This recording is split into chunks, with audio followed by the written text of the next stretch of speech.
So Paul says, I beseech you therefore, brethren, in light of these mercies of God that I told you about in the first 11 chapters, that you give him your bodies, and by implication, all that you are, all that you have, all that you ever wanted to be. You give him all of you, because when we give him all of us, he gives us all of him.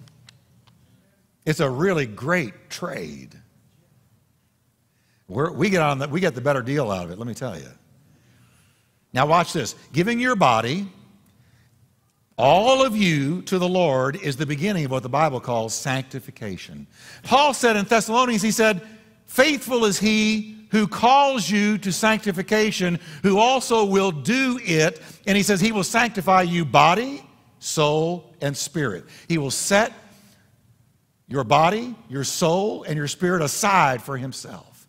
Sanctify, set aside for special use. Now, the best way I know to explain this is, let's talk about China. Not the place, but the plates. China. Take your valuable china as an example. Have you ever noticed we don't put china in normal cupboards? We place it in a china cabinet. Why? Because it's special. We could say the china is sanctified.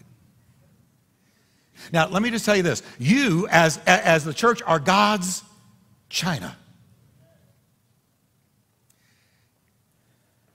So I don't feel like China, and I don't look like China. Well, let me tell you something. You are a chosen generation. You are a royal priesthood.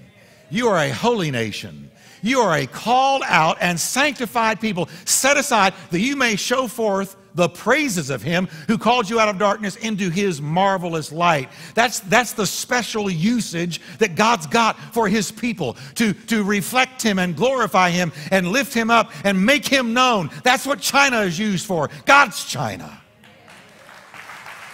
Okay?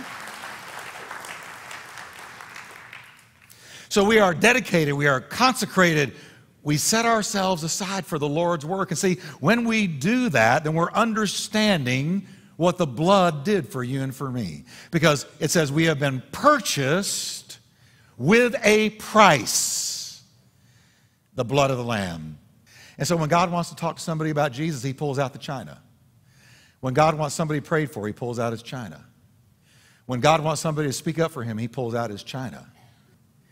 Let me tell you a little secret. All spiritual growth, power, and victory spring from this one fountain, this one foundation, this one defining moment in your life and mine, the hour of full surrender.